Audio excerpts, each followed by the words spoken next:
"2012, Mitt Romney. End of sentence. Hurricane sweltered the northeast landscape, but a far worse and destructive natural disaster tore apart the world in the form of Psy's Gangnam Style." And I guess I'll just do this.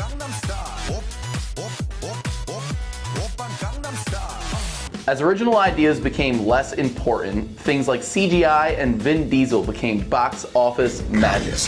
We saw a focus on adaptations, sequels, and reboots. In just 2012, we saw the release of The Hunger Games, The Hobbit, Prometheus, The Bourne Legacy, Les Mis, The Amazing Spider-Man, Jack Reacher, The Avengers, and even Batman. I mean, shit.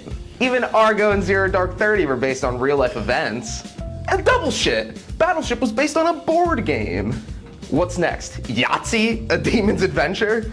Parcheesi? Death Island? Sorry, I just killed your aunt. Yeah, exactly. Good riff, George. Not a joke. I believe this is her license. And Berthernda Kashu, I struck her in the parking lot with my truck. Dude, that's a crazy name for a movie. Dead on the scene. I'm sorry to tell you this now. Christopher Nolan, by this time, had already established himself as one of the new age auteur directors. Taking inspiration from legendary filmmakers such as Alfred Hitchcock or Stanley Kubrick, except Christopher Nolan's movies make even less sense. Nolan was tasked with taking on the reboot of the Batman franchise for Warner Brothers. The first Batman film since '97's Batman and Nipples. I mean Nipples and Robin.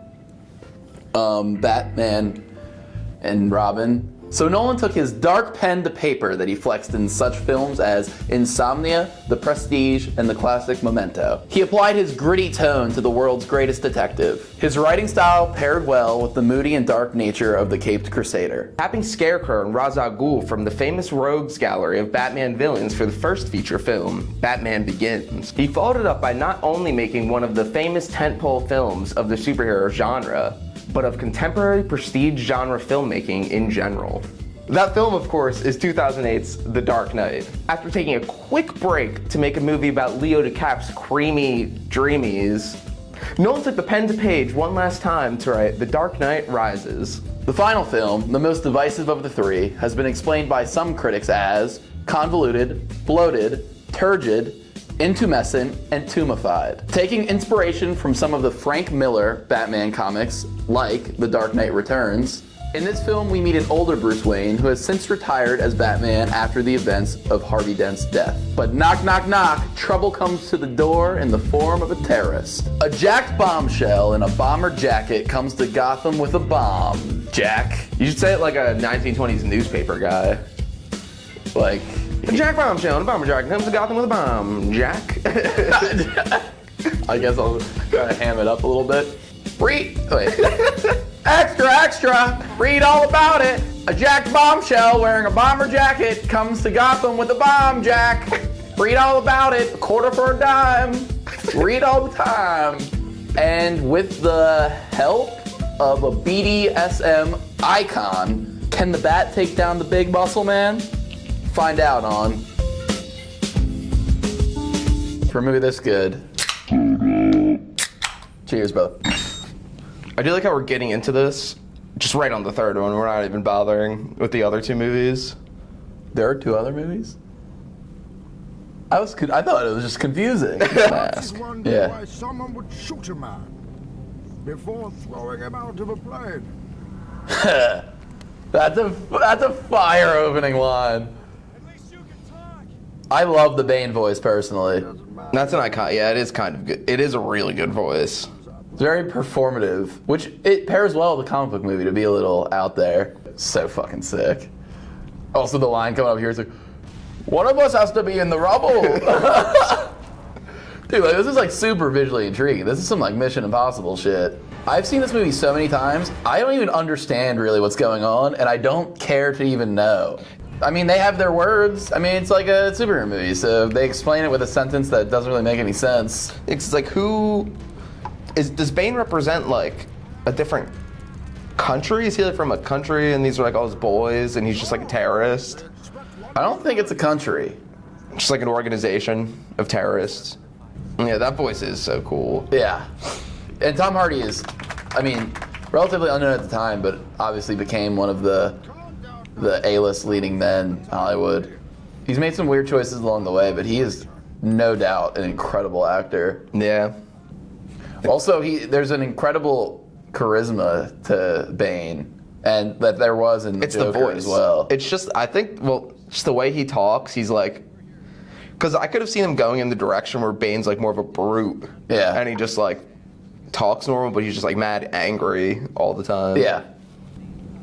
Butt Chin City for Aaron Eckhart. Aaron Eckhart's another actor who really fucked up his prime, I think. Yeah. Well, I think he just lucked himself into the role of Harvey Dent and the movie being that good. And he's good in it. Have you seen like Thank You for Smoking? No. That movie's really good. And I think that was like around this time, like probably before The Dark Knight.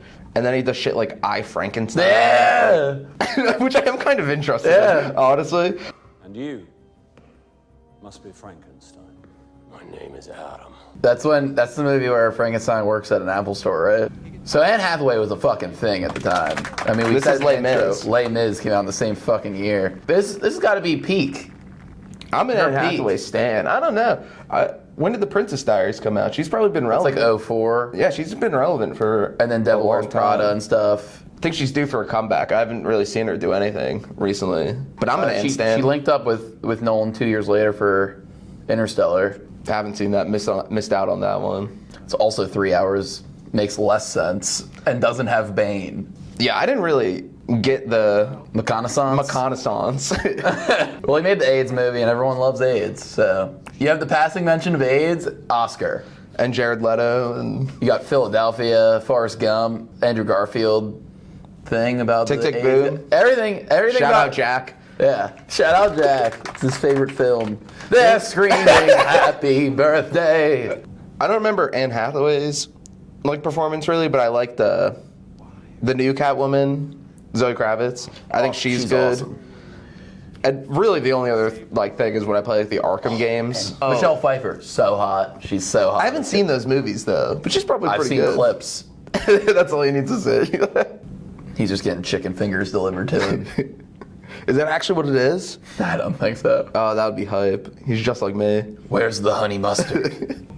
I think the pen gets a little heavy with this whole Robin. I was gonna say I don't like it that much. I think Yeah. this is a little too forced. Not It's forced. It's forced when he's spelunking at the end and he says, "Use my real name, Robin."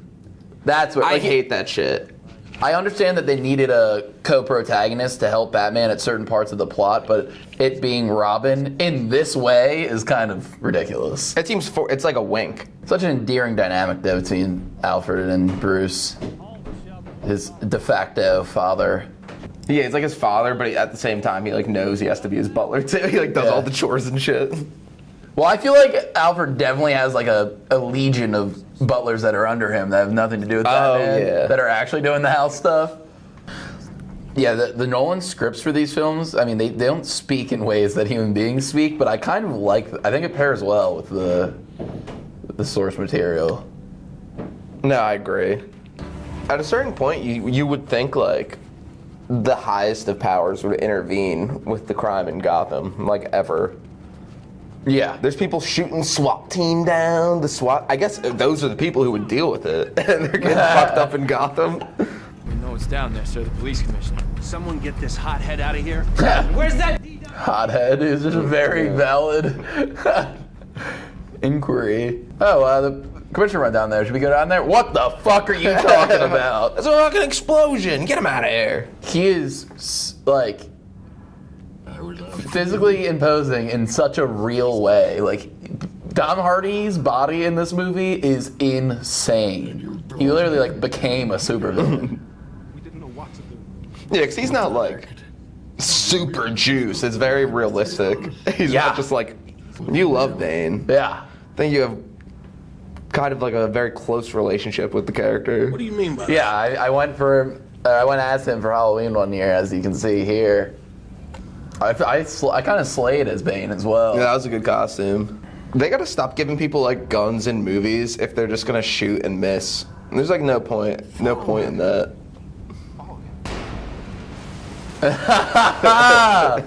People launch into anecdotes in this movie. It's kind of like monologued anecdotes that are like personal. And Bruce Wayne's barely talking. All these people are just talking at him. He's like, hey, who are you? He's like, I met you one time. The music comes in. And he's like, Alfred walks in, yo, what's up, Alfred? He's like, I wish you left and I never saw you again. JGL's had a weird career. Off to an insanely good start. He does like the movie where he walks on the tightrope and Oh, I forgot about played that. Edward Snowden. Don Juan. Yeah. Porn movie. Porn Movie addiction. about- Porn yeah. addiction movie. It's even worse than a I've seen porn that movie. I don't remember what it was really about. So the threat of Gotham is bringing Bruce out of the shadows for one last ride. I like that. The stakes are pretty low right now for them like begging him to come back. Yeah, I could see that. They kind of just saw Bane. And they were like, holy shit. Yeah, are we to assume that in the last like 8 years or however long it's been that there's been no threat? There's to the been city no since then? kind of tough criminal around. I think this is where Nolan went wrong. I don't think anyone cares about anything that's going on in this subplot. I think if they let us in on her being bad earlier, it might have helped. Yeah, because it honestly seems when you're watching it without knowing what happens, you're like, why? I don't care. Yeah. Like, I don't know who this is. It's just someone we're told is important. Yeah, because like he's essentially getting got big time by giving her power at the company, and if we knew that this was a bad decision of Bruce Wayne's earlier, we'd be like, oh shit, there'd be Yeah, some this just suspense. means nothing to me right now. It's just like, okay, he's just giving his company to someone. The reason they're holding it now is for the smoking gun later in the movie, but like that doesn't hit as much as I think that they do think it hits. This is my favorite scene in the movie, I think. Leave us. Charge. Do you feel in charge? He just puts his hand on him. Dude, that line delivery, did you hear that? Just literally touching, he's not even doing anything. Power over me, Power dynamic completely changes. your money and infrastructure have been important. Until now. I'm Gotham's Reckoning. One thing I appreciate about all Christopher Nolan movies is they're so snappy. They're so snappy. The scenes just end at like the perfect point. Like he's not afraid to have like a 30-second scene at like a completely different setting where the characters only share like a little exchange and then it ends. Yeah, that was a pretty quick seeing him in the car. It moves fast. I don't know, just like the plot construction of this movie is very interesting because it's kind of weird. Like, you have the figure of Gordon that helps Batman in the previous films. Pretty much take him out of this movie. Yeah, he's not in physically. it. I don't remember what happens at the end, but it seems like this is a nice Gary Oldman payday. Yeah. And then you essentially just have Robin being his legs. But why not just have this... There's probably a version of the script where that just doesn't happen to him. Where he, Joseph Gordon-Levitt, doesn't exist. Yeah. So it seems like they don't necessarily need him. They're the same character. They're serving like the same purpose. They're helping Batman with their infrastructure. He bangs the villain here. The classic let's bang go. the villain. I just think it'd be cooler if we knew she was bad. She's just a random. Because now we would see what she's doing here where they have sex as very nefarious. Yeah. We'd be like, oh shit, she's fucking him over right now. He bangs in his storage dust room. Yeah, where are they right now? I get it. They bang like on the floor. They make a fire. I like that little insert. She had a scar on her back. Why does she have a scar? He laid the pipe, he put her to sleep, he said, peace. I'm gonna sleep in the bed.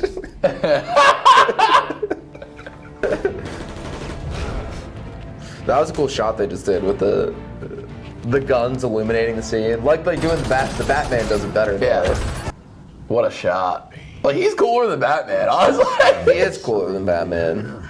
He looks way cooler. The Batsuit in the Nolan ones is Victory has defeated you. What a sick quote. Dude, morality's overrated. Back break. I love this movie, but I think it would be so much worse if Tom Hardy wasn't Bane. Yeah, so Batman is someone that has become obsessed with control in his life since everything he can try to control after his parents died, he takes it upon himself to do so. Bane strips all of the control from Batman and shows him, I'm going to kill everyone that you like. It's also a great corollary to the first film, Batman Begins, because he falls into the the well, and his dad says, "Why do we fall? So we can pick ourselves back up." And that's where he gets afraid of the bats as well. So it's visualizing that again in the third film, referencing something from the first film. The themes where it's most dire of the three films, we have stripped him away of everything. It's kind of interesting. It is epic. It's the most epic in a way when it's framed like that. This movie's kind of like a re-origin story of Batman, because he was away for so long and now he has to build himself back up to what he was. Yeah. Kind of going through a similar experience of when he was like a kid, like you were just saying. Dude, the fact that he stands like this is so badass. It's insane. Yeah, I don't even know. You don't need to do that. No, he doesn't. It's intimidating. It's hulking. It's kind of like when he's doing this, he's like in a perma kind of flex. Well, the reason I think these films ended up hitting so hard is because he can't write great characters, but Was this his brother who helped him write it? Yeah, it helps when you are sourcing the material that people love. Yeah, you have the character already at hand. Yeah. That's a lot of time. Yeah. It's enough time for Batman to come back. Dr. Pavel goes, "Please, that's how long it takes to recover from your back breaking. You know how long that is?" Especially when you account for time to escape maybe a 100-foot long hole. How do you think they'd count that kickoff return? And like the game ends 7-0. One play. That gets them their playoff spot. The sheer number of terrorists is insane. Yeah. They're down for the cause. Even though they see Bane kill people that are at their level for no reason all the time, they're just like, I'm for the cause. Oh, here, is he gonna explain why he's doing this? In a Bane way. Great use of score to build tension here.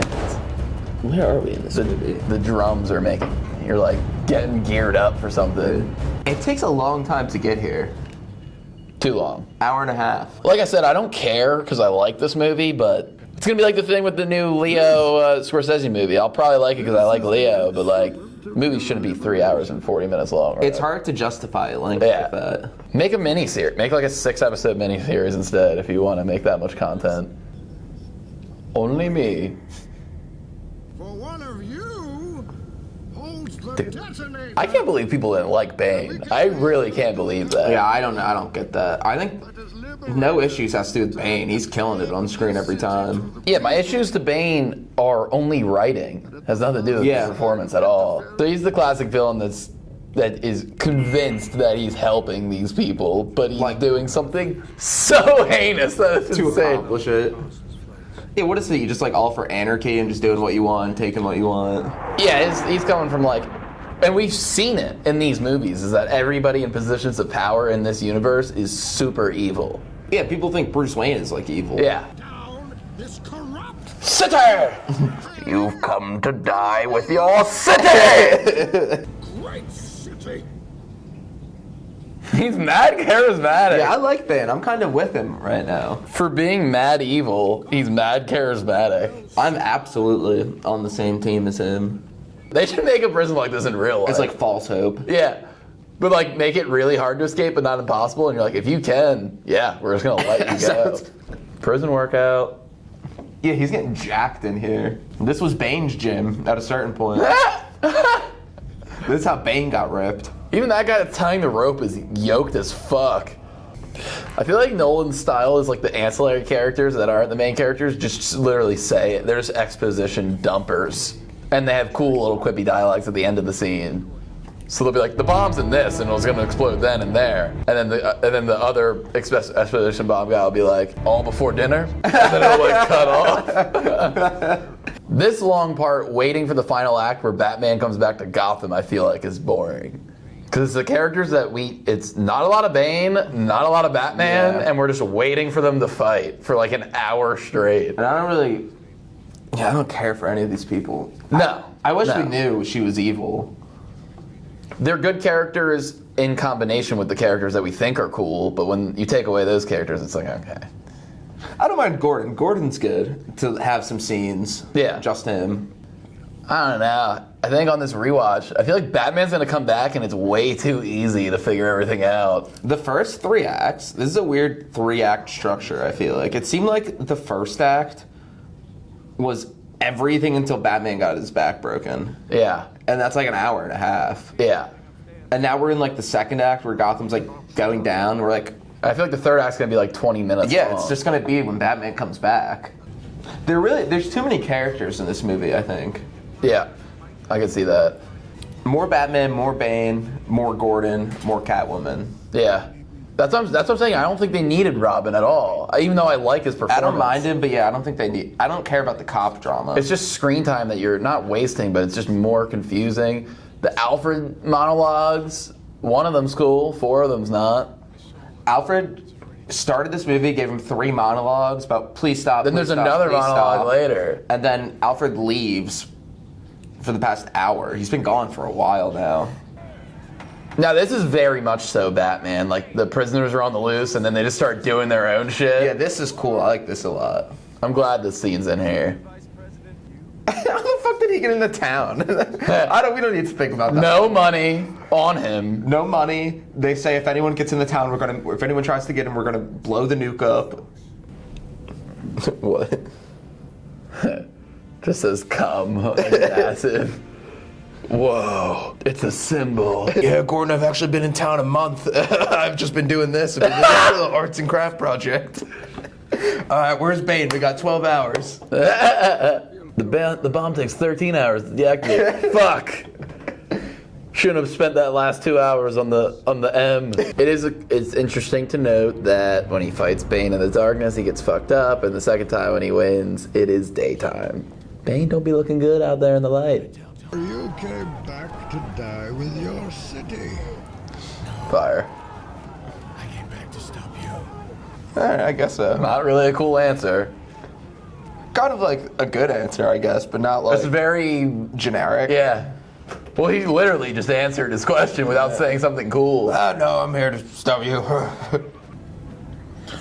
I get they wanted it to be epic, but I don't need the people fighting around Bane and Batman. I don't care about any of those people. I wish it was like the first fight they had, Yeah. where everyone was watching them. More personal. Yeah, now that I'm actually watching the movie play out, I don't like the Marion Cotillard twist because it happens so late into the movie. It doesn't really change anything. Shiv, this is like when you put your wiener in me. I'm putting a knife in you. I didn't know bats had such small penises. She hands him her license and says, Miranda Alwool. You never asked me my last name, you fucking idiot. He says, the stress from this is making me addicted to porn and I want to talk to Scarlett Johansson. Just shoot her to his other movie. I'm now Don. Yeah, at the end of the movie, they're like, you should use your real name, Don John. All right, if there's 12 minutes until a nuke goes off and you have to get in a car and track it down within those 12 minutes, you listening to music in the car?